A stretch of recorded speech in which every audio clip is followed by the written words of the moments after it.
Bienvenue dans la tribune de PGA. Retrouvez tous les mois des passionnés de paranormal qui s'exprimeront sur leurs expériences. Je vous souhaite un agréable moment en leur compagnie.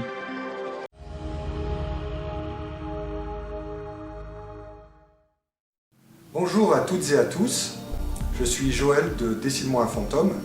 C'est une émission qui parle de paranormal. Nous faisons des enquêtes avec une méthode un petit peu originale. Donc je vous expliquerai un petit peu plus en détail dans cette petite vidéo.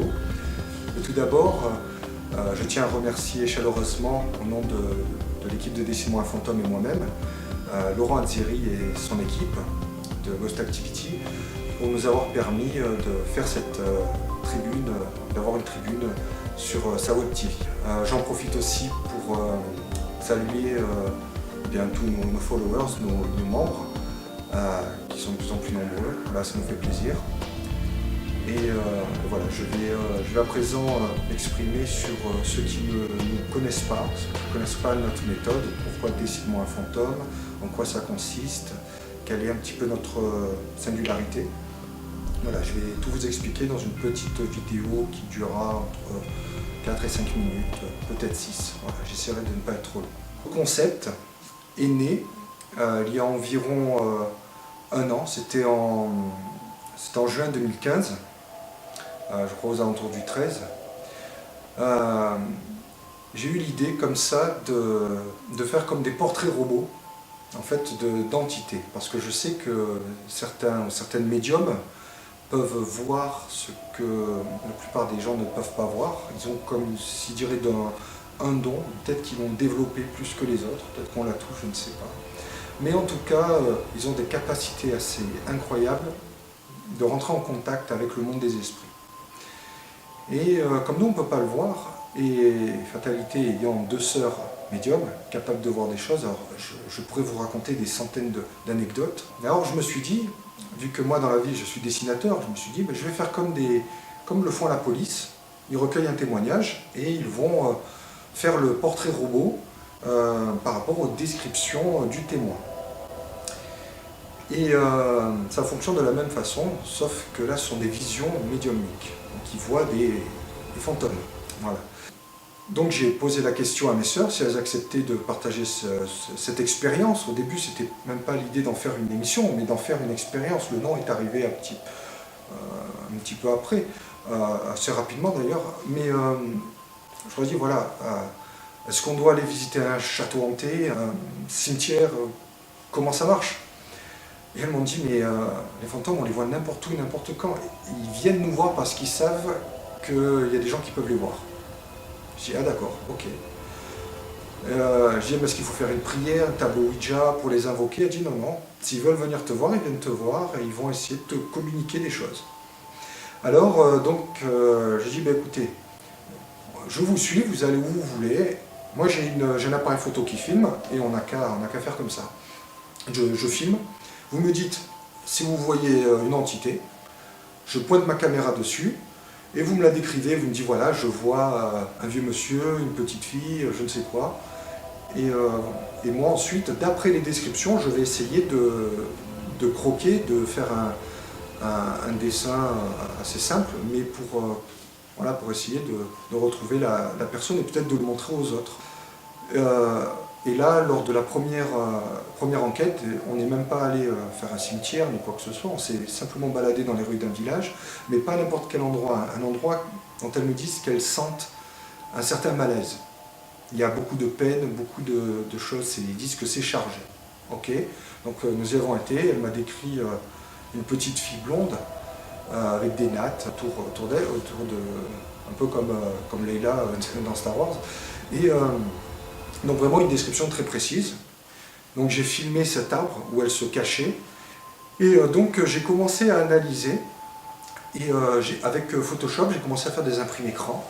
Parce qu'elle me disait, mais oui, on la voit la petite fille. Mais moi, je voyais toujours rien. Alors je dis, ok, je vais éclaircir l'image qui est très sombre. Et là j'ai vu la petite fille, là j'ai failli tomber de ma chaise. Je dis, oui, elle a bien les petites nattes. Alors au début, je me suis dit, c'est l'appareil Dolly. C'est une illusion d'optique, c'est comme voir un nuage qui a une forme d'éléphant. Je dis voilà, ça a une forme, mon cerveau interprète comme ça. Là, quand j'ai vu tout le nez, la bouche, les yeux de la petite fille, l'expression, elle vous regarde. Je dis là, c'est quand même bizarre.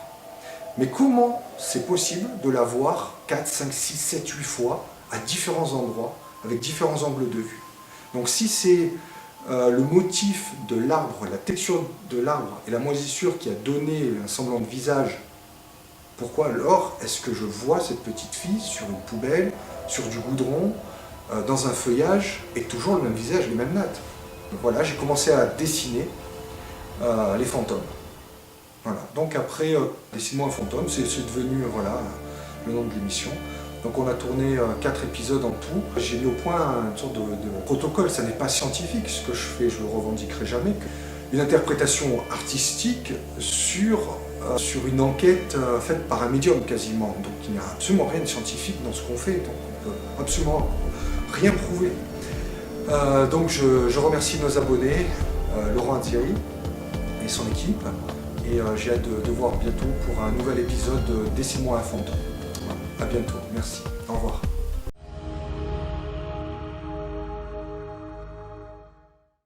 Bonjour, cette vidéo est donc pour le site Paranormal Web TV, site donc de Laurent Alzieri. Donc cette vidéo, c'est plus pour ce qui concerne ma fille. Donc, je suis médium, depuis enfant je vis des choses et donc là je me pose de plus en plus de questions concernant ma fille parce qu'il y a pas mal de choses qu'elle m'a ressorties, dont notamment donc à son école par exemple, où un jour elle m'a dit oui maman, il y a un petit garçon fantôme dans mon école. Donc sur le coup, je me suis un peu trouvée bête. Mais bon, comme c'était une époque où elle regardait pas mal de dessins animés, j'ai pas vraiment relevé, j'ai pas vraiment cherché à comprendre. Et donc une amie qui a fait des enquêtes pour sa maison en même temps a demandé des renseignements sur l'école de ma fille. Et apparemment, l'école avait été construite sur un ancien cimetière qui datait de 1880 à peu près. Après, il y a plein de petites anecdotes, des choses qu'elle me sort, où oui, je suis surprise parce que je me dis, mais où c'est qu'elle a appris ça? Et également, après, il y a cette histoire où j'étais sur ordinateur en train de regarder une enquête. C'était une enquête à Fougeray et à un moment donc l'enquêteur rentre dans la chambre de la grand-mère et sur le coup moi je savais pas, donc j'ai toujours les écouteurs sur la tête. Ma fille arrive, elle regarde les images et elle me dit mais maman, t'as vu, il y a une dame et quand le monsieur il est rentré, elle a eu peur, elle est partie, c'était bizarre, on voyait plus trop son visage, c'était étrange. Voilà, en gros, au moment où l'enquêteur fait un peu tourner sa caméra, elle voit donc au mur les portraits et elle me dit mais maman, c'était cette dame-là. Donc moi j'ai revérifié, moi j'ai rien vu, voilà. Après ça serait plus de l'heure de la voyance ou je sais pas trop, ou des flashs peut-être qu'elle a eu. J'étais en train de lui apprendre à faire du vélo et le long du chemin, donc il y a un plan d'eau. Et elle me dit, mais maman, il faut qu'on fasse attention parce qu'il y a un avion qui va s'écraser et il y aura un monsieur qui sera mort. Donc, je suppose que c'était le pilote de l'avion. Et moi, quand je lui ai posé la question, elle me dit, et puis je lui ai demandé combien de morts il y aurait, ou enfin s'il y en avait beaucoup. Elle m'a dit non, uniquement le monsieur qui conduit l'avion. Je fais aussi cette vidéo parce que je pense que je ne suis pas la seule maman à avoir ce genre de choses, c'est-à-dire un enfant qui parle parfois de choses qu'on ne comprend pas. C'est aussi pour dire que vous n'êtes pas seul, que ce soit maman ou des mamans ou des papas, et des enfants surtout qui racontent parfois des choses, non seulement là où c'est qu'il avait péché ça.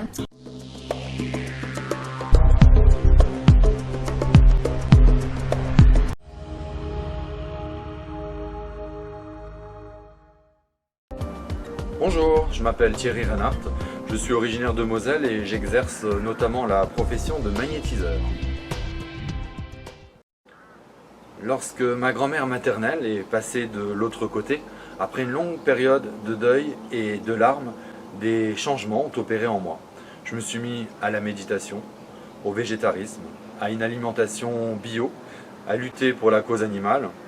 toutes des petites choses qui n'étaient pas dans mes priorités, comme si j'étais guidé pour être quelqu'un d'autre, de plus sain peut-être, ou comme pour me charger de meilleures énergies. J'ai toujours été réceptif aux choses qui sortaient de l'ordinaire. Alors, quand la télévision s'est allumée toute seule, en rentrant des funérailles de ma grand-mère, j'ai tout de suite su que c'était elle. Elle est devenue, depuis, mon ange gardien. Elle me guide, me conseille. Ma petite mamie n'était pas du tout portée sur l'ésotérisme, le paranormal. Mais de son vivant, je lui avais fait promettre de m'envoyer des signes de là-haut. Et ces signes, je les perçois pendant des rêves prémonitoires, assez régulièrement, pendant des séances d'écriture automatique, ou même le jour de sa fête, j'ai allumé une bougie pour lui témoigner encore de mon amour. Et sa boîte à musique, que j'ai gardée précieusement, s'est mise à tourner toute seule pendant plus d'1 minute, sans que personne la touche, sans que personne ne la remonte. C'était assez surprenant, mais curieusement, je savais que c'était elle. Différents médiums et voyants m'ont affirmé, les mois qui ont suivi son décès, que j'allais développer des dons de clairvoyance et de guérisseur de la main droite. Et que ces dons m'étaient envoyés par ma grand-mère, notamment la nuit, entre 3h et 4h du matin. Alors c'est vrai que ça peut paraître surprenant, mais il faut savoir que pendant des mois après son décès, toutes les nuits, je me réveillais entre 3h et 4h du matin, dans l'impossibilité de me rendormir, comme si on était en plein jour. Vision, ressenti et intuition se sont accentuées depuis son départ. À un point tel qu'aujourd'hui, je lis dans un oracle l'avenir proche, on va dire, de mes connaissances. Très rapidement, je me suis mis à scanner avec la main droite les amis, la famille, pour essayer de ressentir des douleurs localisées. Et ça marchait systématiquement. Je ressentais de la chaleur ou des zones froides. Alors non seulement j'arrivais à détecter chez les proches un organe enflammé ou un dysfonctionnement, mais parallèlement, je rétablissais l'équilibre et j'apaisais totalement la douleur de mes proches. Donc j'ai appris d'autres passes, d'autres techniques au travers de livres, de reportages et d'une formation certifiante. Mais je suis certain que l'énergie et l'intention que je déploie ont toujours été latentes. Évidemment, je suis quand même reconnaissant envers mes formateurs et surtout envers ma grand-mère qui, de là-haut, m'envoie ses capacités qu'on aurait tous en nous, mais qu'on développerait chacun de manière différente. Alors, je suis conscient que tout cela peut paraître très curieux à la majorité d'entre vous. Mais comment passer au-dessus de ces phénomènes? Ce serait ignorer l'existence de tous ces univers invisibles qui nous entourent. Ce serait nier l'âme de nos défunts qui subsistent, nier aussi l'énergie qui est partout, comme en nous. Je voulais aussi apporter un témoignage d'espoir aux gens. Ceux qui ont perdu un être cher doivent avoir la certitude qu'il n'est pas loin. C'est apaisant, rassurant. Quelquefois, ça permet de se raccrocher à quelque chose quand on ne va pas bien, quand on en a besoin. Restez ouvert à tout ce qui vous entoure, visible et invisible. Je suis certain qu'un jour, vous aussi, vous aurez des surprises. J'ai accepté avec gratitude les changements opérés en moi et je vous souhaite la même chose. Soyez heureux et en pleine forme.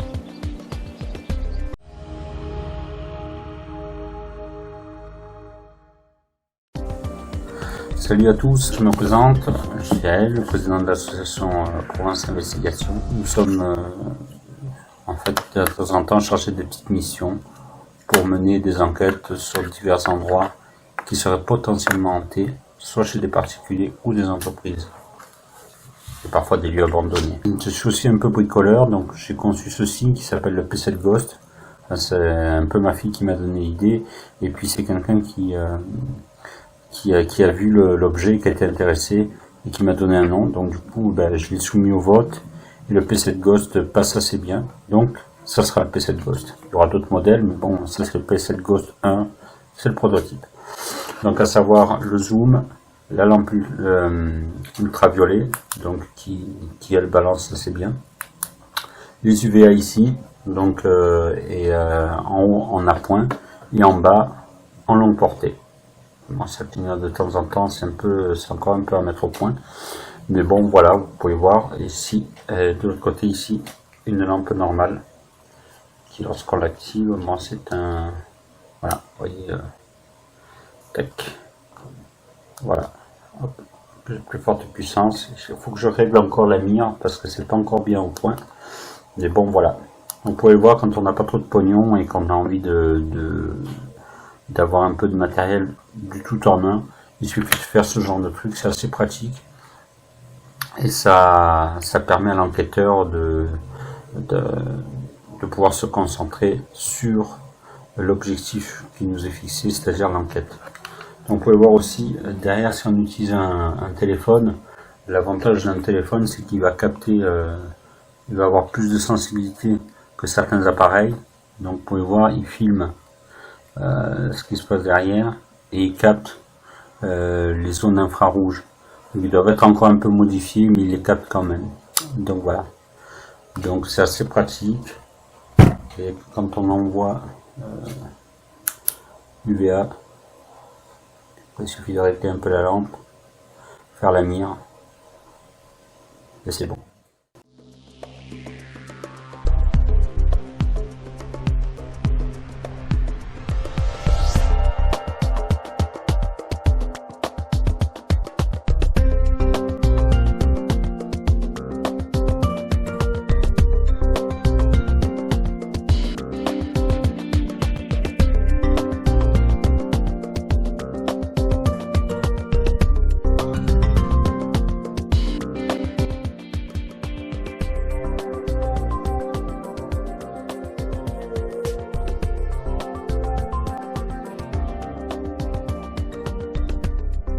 Un petit peu sur quoi j'ai bossé ces derniers temps. On voit qu'il y a la cam, la frontale devant pour filmer, donc elle filme en plan large, donc c'est assez bien.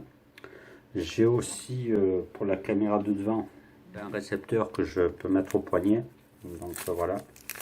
Donc on peut s'en passer hein, parce que bon, le Wi-Fi perturbant le K2, généralement on l'utilise pas trop, sauf si on fait une vision de nuit. À ce moment-là, on a le support avec, ce qui est quand même assez sympa. Donc voilà, donc ça fait qu'on aura le support écran au poignet et on aura la visu caméra directement si on filme de nuit en UVA par exemple. Donc le seul petit inconvénient dans tout ce système-là, c'est le zoom. Donc le zoom, faut le lancer, donc le bouton sera situé en haut. On a les écouteurs directement. Donc ça fait qu'on entend ce qu'entend le zoom. Voilà, le problème du K2, c'est qu'il est très sensible. Donc il y a du matériel qu'on ne peut pas utiliser quand on utilise cet appareil. Donc il faut bien choisir ce que vous utilisez. Il faut éviter le Wi-Fi, parce que le Wi-Fi, ça vous pourrit une enquête. Je fais des tests actuellement pour savoir si ça peut interférer si je mets la caméra en Wi-Fi, pour pouvoir avoir la réception sur écran poignet. À ce moment-là, est-ce que j'utilise le K2 ou pas, ou est-ce que je me mets à distance pour éviter de le perturber. Voilà, donc ça peut vous donner des idées pour vos enquêtes. C'est quoi. Voilà, vous pouvez voir, hein, c'est assez simple hein, comme truc, hein, la batterie derrière, voilà, hein, la caméra frontale, le zoom au-dessus, l'UV. Généralement, il vaut mieux en avoir deux d'UV. C'est vrai que ça fait style Counter-Strike, tirer à la première personne, bam, bam, bam. Et bientôt, j'espère bientôt avoir les lunettes qui seront compatibles avec la caméra. Donc j'aurai des lunettes vision avec un système que je suis en train d'étudier qui rendront la vision totalement autonome et on pourra faire en mode nuit. C'est-à-dire que les lunettes verront ce que la caméra verra en infrarouge. Donc c'était un peu l'astuce du moment, un peu la présentation. Donc si vous avez besoin vous voulez participer à une enquête ou si vous voulez faire plus ample connaissance avec nous, avec notre équipe, il suffit de nous contacter à provenceinvestigation@gmail.com et sur notre chaîne YouTube Provence Investigation ainsi que notre page Facebook Provence Investigation aussi. Voilà. Donc sur ce, je vous laisse et puis je vous dis si vous avez d'autres idées, hein, si vous avez des petits tuyaux pour mon PC de Ghost hein, qui lui est assez spécial, c'est à vous de jouer. Allez, salut à tous.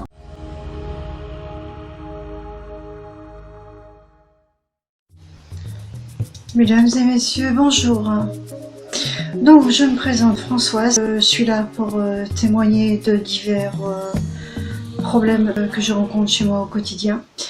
Donc les problèmes que je rencontre chez moi actuellement, en phénomène paranormal, je dis dans mon appartement, c'est-à-dire que j'entends des coups dans mes meubles, des claques, des paves, des clics autour des... soit dans la télé ou autour de mes fenêtres, dans les murs, j'ai des apparitions sur les plaids, des petits plaids, des petits repose-pieds éventuellement, donc des apparitions d'empreintes de mains. Voilà, mes chats parfois sont alertés, j'ai un des deux chats une fois qui est revenu de la chambre en plein jour, qui a poussé un cri comme si on lui avait fait du mal et qui a traversé tout l'appartement, a peuré avec des gros yeux, enfin voilà, vous voyez, comprenez ce que je veux dire. Plein de choses comme ça, ou alors quand je suis en débriefing ou en rapport d'enquête, il se produit aussi des choses bizarres, c'est-à-dire que je peux être interpellée par des claquements, des coups, des bruits assez curieux, comme là, il y a à peu près 30 secondes, hein, je ne sais pas si ce sera entendu dans le son de mon iPhone, donc où la télé a claqué, voilà. Et il faut savoir aussi que je sais faire la différence entre les bruits ambiants et les bruits qui ne sont pas ordinaires, vous comprenez. Et je me fie beaucoup à mes animaux, puisque mes animaux, quand j'entends des bruits, mes animaux tournent la tête aussi, regardent vers la même direction, où j'ai entendu des petites choses pas normales, quoi. J'ai un grand repose-pied dans mon entrée de couloir en métal, avec un pied assez large, où je l'ai retrouvé. Il est tombé tout seul, une fois. Je n'ai pas compris, alors qu'il n'y avait rien dessus. Voilà. Et je l'ai retrouvé par terre carrément basculé au sol, en travers à l'entrée de mon couloir. Voilà. Plein de choses comme ça, où au début quand je suis arrivée ici, je suis depuis décembre 2016, donc ça fait 7 mois que j'habite ici. La première fois j'ai trouvé ça bizarre, la lumière de la salle de bain qui était allumée quand je me suis levée le matin, mais en fait là, j'ai dit bon, ça peut arriver qu'on oublie d'éteindre la lumière le soir. J'ai pas trop prêté attention. Donc j'ai dit la prochaine fois je ferai attention avant d'aller dormir, de pouvoir de vérifier si tout est bien éteint. Et en fait la lumière, le lendemain matin quand je me suis réveillée, la lumière était encore allumée de la salle de bain, donc j'ai pas trouvé ça très ordinaire, vous comprenez bien. Et une multitude de choses comme ça, mais ça n'arrive pas qu'ici, c'est déjà arrivé ailleurs où j'habitais auparavant. Et j'entends des ricanements, des claquements de doigts, des bruits qui me dérangent. On dirait que c'est fait exprès pour me déranger, vous comprenez. Ma chaîne YouTube s'appelle Françoise Laché, .de bruit. Je vous remercie de m'avoir écouté et je vous dis à bientôt.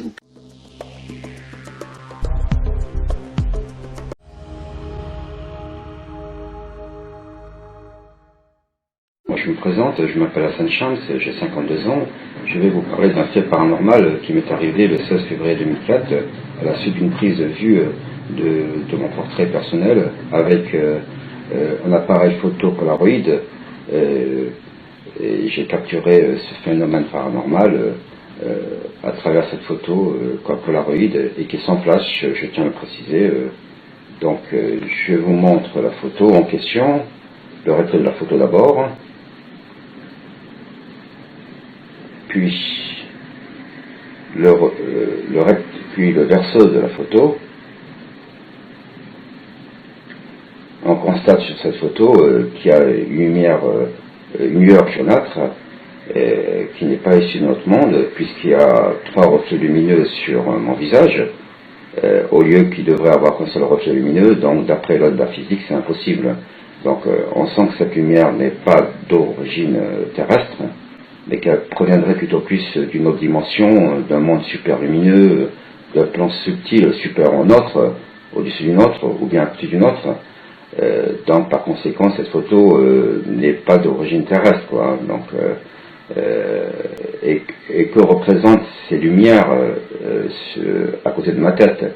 Est-ce que ce sont des phosphènes, un double phosphène reliés entre eux, ou bien est-ce la présence de djinn, hein, le fameux djinn quand on parle au Coran, voilà, donc est-ce la présence d'une force supérieure lumineuse, aussi également, on ne sait jamais, hein, divine, hein, spirituelle. Voilà, donc je tenais à partager cette vidéo avec vous pour que vous puissiez à votre tour profiter de ce fait paranormal à travers cette photo paranormale, et j'espère que vous aurez apprécié ce témoignage à travers cette vidéo, et voilà, donc je vous dis merci de m'avoir suivi à travers cette vidéo, et qui sait, peut-être à la prochaine fois. Je vous dis au revoir.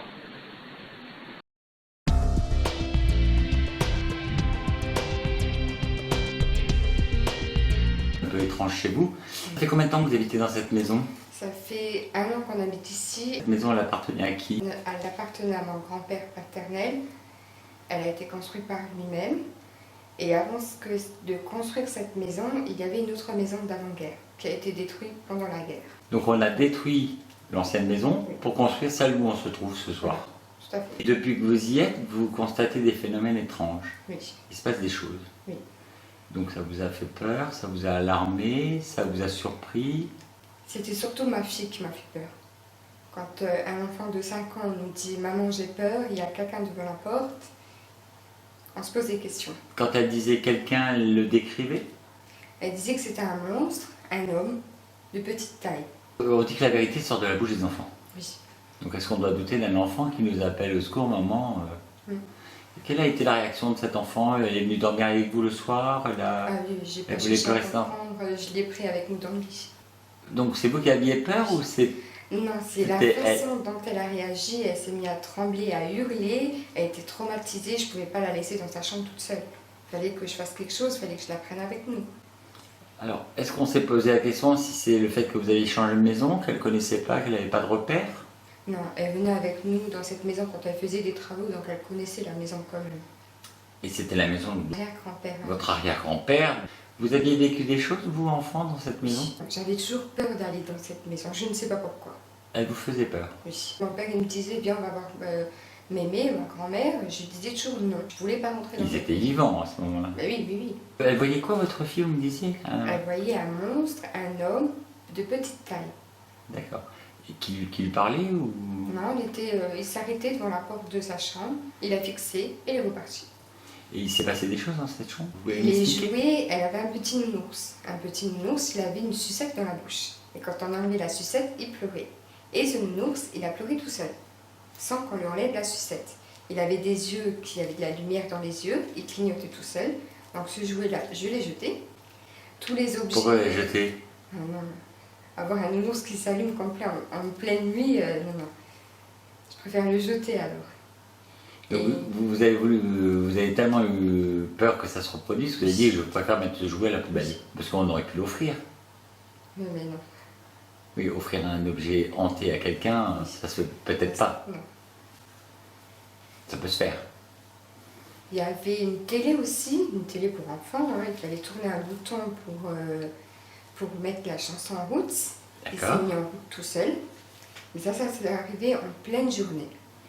Alors, du coup, tous les jouets qui faisaient de la musique ou quoi que ce soit, je les ai mis dans une autre chambre. Il ne faut pas qu'il y ait de jouets qui fassent de la musique dans la chambre de ma fille. Donc, les jouets déclenchés tout seul dans la pièce. Oui. Il y aura une différence de matériel. Possible aussi. Ça peut être possible. Quand c'est répétitif, c'est quand même surprenant. Et cette télé, il y avait un bouton on-off, donc on pouvait l'éteindre. Et elle était éteinte quand ça s'est produit. C'est une petite télé, Pour enfants. un jouet, Un jouet, voilà. qui se mettait en route, mais il n'y avait personne qui appuyait sur elle. Donc celle-là aussi, vous l'avez jetée? Non, celle-là, je l'ai gardée. Le conjoint est sceptique, mais il a vécu quand même des choses dans la maison. Vous voulez me raconter?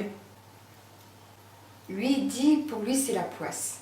Il y a tous ces outils qui se cassent un après l'autre. Il avait une meule qu'il a changée 3 fois de suite. Il lui a cramé dans les mains. Et le troisième est le disque de la meule qui a explosé. Il l'a reçu au niveau du torse. Ah oui, quand même. Ah oui, quand même. Et c'est sur le coup là qu'il m'a dit il se passe des choses étranges ou alors c'est vraiment la poisse jusqu'au bout. Pendant les travaux, ils se sont toujours sentis observés. entre tous les électroménagers qui crament un après l'autre, sans raison quelconque, sachant qu'on a tout rénové, tout est neuf. Donc il n'y a pas de problème d'électricité dans la maison, de surtension ou de choses comme ça qui pourraient s'expliquer. On dit toujours que quand il y a des activités paranormales, souvent les appareils se détractent. Oui. Est-ce que vous vous sentez observé la nuit dans la maison? Oui. C'est-à-dire? Dans la chambre, j'ai toujours l'impression qu'il y a quelqu'un qui me regarde, mais du coin de la porte. Quelqu'un qui vous épie? Qui me regarde. Je sais pas comment l'expliquer. J'ai l'impression qu'on me regarde quand je dors. Vous vous sentez observé? Voilà. Dans le couloir, c'est pareil. J'ai toujours l'impression qu'il y a quelqu'un qui est sur la porte de la cave, enfin, dans le couloir pour descendre dans la cave, et qui est en haut aussi. Vous sentez des odeurs? Oui. Quel genre d'odeur? L'odeur de mon grand-père. Une odeur de vieux, d'alcool et de fioul. C'était son odeur. Donc vous sentez cette odeur de fioul, d'alcool dans la maison, tout le temps ou par moment? Par moment. Dormir par exemple tout seul dans la maison? Non, impossible. Pourquoi? C'est chaud. Non. Impossible, je pourrais pas dormir toute seule. C'est-à-dire s'il n'y a pas quelqu'un qui dort dans la maison, Je suis chez mes parents. Hein. vous allez dormir chez vos Ah parents, oui. vous restez pas dedans. Non. Donc ça serait impossible de dire ce soir je reste seul à la maison, je suis tranquille, les enfants sont en vacances, moi je suis... Vous avez combien d'enfants? 2. 2. Et les deux ont vécu des phénomènes dans cette maison? Bon, le deuxième, il est un peu petit, donc quand il me dit souvent il y a quelqu'un qui marche, il sait à peine parler, il y a quelqu'un qui marche là-bas, j'ai un peu du mal à y croire. Il a quand même 2 ans, il sait à peine parler, donc je sais pas, vraiment. Mais ma fille, elle a eu 2 expériences, c'était horrible. C'est-à-dire? Quand elle se réveillait en plein milieu de la nuit, la première fois, elle n'a pas voulu parler, elle était terrorisée, elle tremblait de la tête aux pieds. Elle était tétanisée. Ah oui, voilà. Et la deuxième fois, c'était quand elle m'avait appelé, maman, il y a quelqu'un devant la porte. Et les premiers soirs, quand on dormait ici, elle me disait toujours, maman, j'ai peur de mes jouets. Je ne sais pas pourquoi. Donc sur le coup, moi, je m'énervais. Je dis, je vais jeter tous tes jouets à la poubelle. Mais non, mais j'ai peur de les jouets, tu me les sors dehors. Du coup, je sortais de plus en plus ces jouets dans le couloir. Pour au final, la plupart de ces jouets sont dans la chambre de son frère. Mais normalement les jouets sont dans la chambre d'un enfant, ils ne sont pas dans le couloir. Bah oui. Donc c'est pas logique. Non. On entend marcher en haut, des pas, Oui. alors qu'il n'y a personne, vous êtes déjà monté voir? Non. Parce qu'on peut penser que c'est un cambrioleur. S'il y a un cambrioleur, on le saurait tout de suite, on a une alarme sécurité. L'alarme, elle s'est déjà allumée 2 fois. Une fois, ça venait de la cave. Quelqu'un aurait ouvert une porte de la cave, sachant qu'elle était fermée à clé, qu'il y avait une grille devant, donc impossible de rentrer. Et la deuxième fois, c'est une porte normale du garage qui s'était aussi ouverte. On avait appelé les gendarmeries, la gendarmerie elle était venue, ils ont fouillé partout, il n'y avait rien. En pensant que c'était des cambrioleurs. Voilà, donc il n'y avait rien. On ne sait pas pourquoi il s'est allumé. Donc les portes s'ouvrent toutes seules, les alarmes se déclenchent toutes seules. Mais les portes, elles étaient fermées. Les forces de l'ordre viennent, il ne se passe rien. Voilà. On constate qu'il n'y a pas d'infraction. Et ça recommence. Est-ce que ça vous rassure qu'on soit là? Oui. Moi, je me dis, s'il se passe vraiment quelque chose quand vous êtes là, je suis pas folle. Presque Vous êtes chez moi, Oui. mais c'est peut-être vous qui êtes chez eux. C'est ma maison, je compte y rester. Je vous remercie d'ouvrir votre histoire aux autres. Vous voulez dire un petit mot aux internautes qui vont vous voir, qui ont peut-être les mêmes phénomènes chez eux, ils n'osent pas parler? Faut pas avoir peur de parler de ces choses-là. Oui. Merci à vous.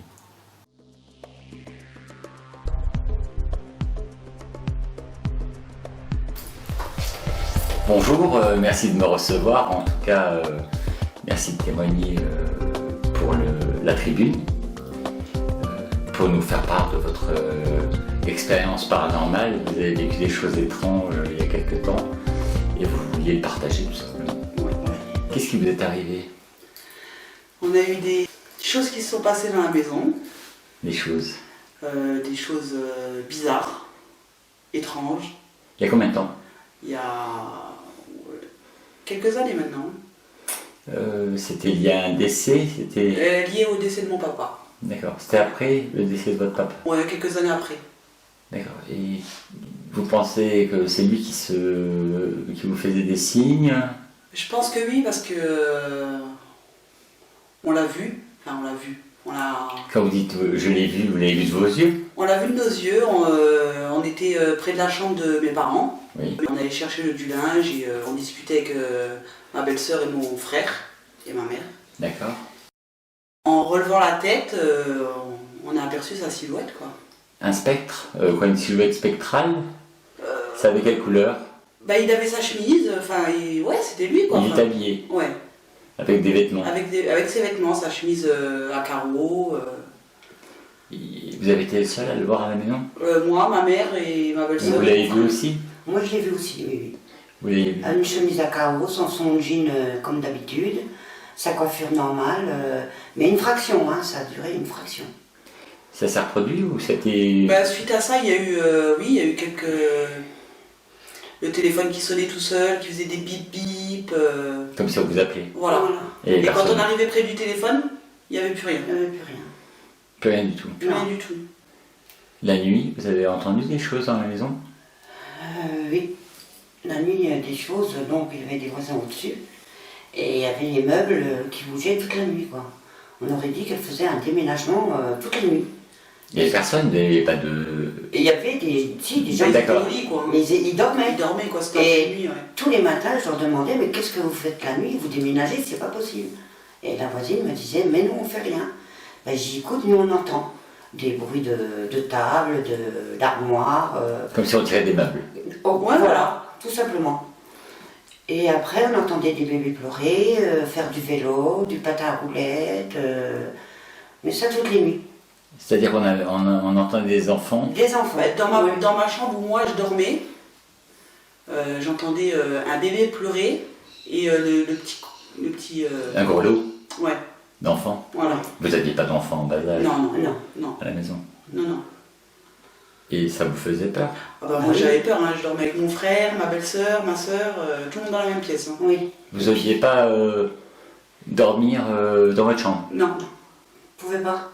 Vous aussi? Oui. Mais si c'était votre mari, vous ne voulez pas de mal? Bah oui, mais... Il n'y a pas eu de... Bah, il y a eu mon père, mais peut-être qu'après, comme le bébé et tout ça, est-ce que c'est pas autre chose maintenant? C'est lui et peut-être autre chose. On sait pas. On sait pas. Vous en avez parlé entre vous? Oui. Qui a eu le premier phénomène à la maison? Votre maman ou... Non, c'est Kevin. C'est Kevin, mon frère. Votre frère, Kevin, Ouais. il nous en a parlé parce qu'il... Il vous a dit ça comment?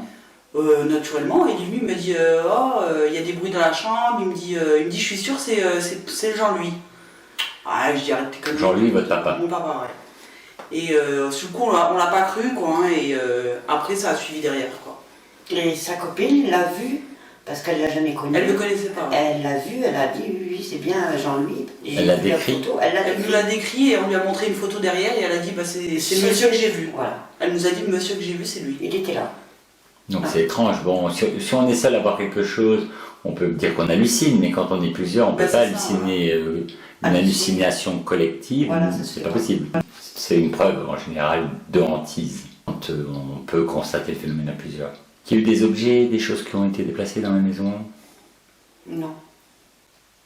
Non, les objets déplacés, non. C'était Ça, vraiment le téléphone, des bip bip bip bip, et quand on arrivait, plus rien. Des coups aussi. Des coups. Je crois que votre conjoint il a vécu quelque chose. Oui, mon conjoint aussi a... Il est sceptique, il a peur. Il est sceptique, il a peur et puis il sait pas trop... voilà, Qu'est-ce qui lui était arrivé à lui? Lui, il entend toquer. Donc c'est-à-dire que quand il est tout seul dans la maison, ça toque. Il y a des coups. Voilà. Et il monte, il n'y a personne. Et il n'y a personne. Et la dernière fois que c'est arrivé, j'étais avec lui dans la salle de bain, et il me dit, chut, plus de bruit, écoute. Et là, pareil, toc, toc, toc, toc. Et ça l'a fait pendant plusieurs semaines. Vous vivez donc des phénomènes étranges l'une et l'autre, et je vais vous poser la question qui avait vécu ça en premier, mais entre vous, qui l'a dit à l'autre la première fois? Mon frère qui est venu me le dire à moi et à ma mère. On était tous ensemble après, donc après on se séparait plus, on était toujours tous ensemble. Oui, parce que vous m'avez dit que vous dormiez. Ben, en fait, on vivait la nuit. Dans la même chambre. Ouais, on vivait la nuit et on dormait le jour. Ah oui. Parce que les phénomènes ne se passaient que la nuit. Donc, comme vous aviez peur, les phénomènes se passaient la nuit, comme vous aviez peur. Voilà, on dormait pas la nuit, mais on dormait la journée. Et il n'y avait pas de phénomène la journée? Non, rien du tout, que le soir. Ça a duré combien de temps? Combien d'années ou combien de mois? Oh, ça a duré quelques mois. D'accord. Ouais, quand même quelques mois. Hein. Et il y a même le chien, donc c'était un Rottweiler. Arrivé le soir, elle se mettait devant la chambre de mon père et elle regardait dans la chambre alors qu'il n'y avait personne. Hein. Et elle regardait, elle tournait la tête. Elle grognait. Grogner, non. Juste la chambre. Elle nous faisait comprendre. Donc la chienne nous faisait comprendre qu'il y avait quelqu'un dans la chambre. Elle se mettait devant la porte et elle regardait et on voyait qu'elle voyait quelque chose, mais quoi, on ne savait pas. Elle restait figée comme ça, elle regardait dans le vide un peu, Et quand, les yeux en l'air, comme on dit. Le soir, elle entendait des bruits, direction la chambre. Elle allait directement là-bas. Directement à la chambre. C'était votre chambre ou la chambre de votre maman? Celle de mes parents. Qu'est-ce que vous pourriez dire aux gens qui vivent ce genre de phénomène, qui n'osent pas en parler? Ben justement, d'en parler. D'en parler, oui. Ouais. Parce que ça fait quand même bizarre. Ça fait peur. Et ça fait peur. Ouais. Surtout, ça fait peur. Quand on a des enfants en plus, c'est encore pire.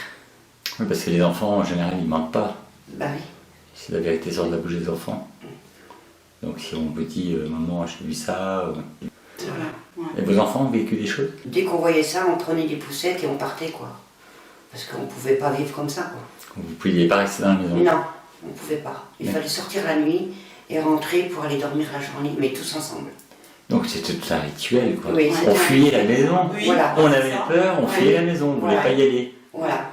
Et vous avez jamais appelé un prêtre? Non. On connaissait une dame qui faisait de la voyance, des cartes, tout ça, qui nous a dit de prendre comme de l'encens et de faire tout le tour de la maison et de faire des prières, de ce qu'on a fait quoi. Et ça agit. Ça s'est calmé. Doucement. Les phénomènes sont calmés. Mais on le faisait tous les jours. Ça a mis du temps, on a mis plus d'un mois. Hein. Mais tous les jours on faisait. Et tous les jours, ouais. Mais il y a eu d'autres manifestations en dehors de celle-là? Non, jamais. Non. Après c'est des odeurs, c'est... D'accord. Voilà. Ou c'est comme des... Vous savez, comme vous êtes couché, vous avez comme des pas. Oui, l'impression dans un lit marché. Qui marchait sur le lit. Ah, sur le lit? Oui. Comme si quelqu'un marchait. marchait À côté de vous. Oui, là, moi je me sauve. Donc je comprends que vous ayez eu une période de hantise. Bah oui. Parce que ce que vous avez vécu, c'est réel, vous étiez à plusieurs. Ah, ouais, donc il n'y a pas d'hallucination. Et ma belle-fille à cette époque, donc qui ne connaissait pas mon mari, l'a reconnue par une photo. Ah oui. Par la photo, elle l'a décrit.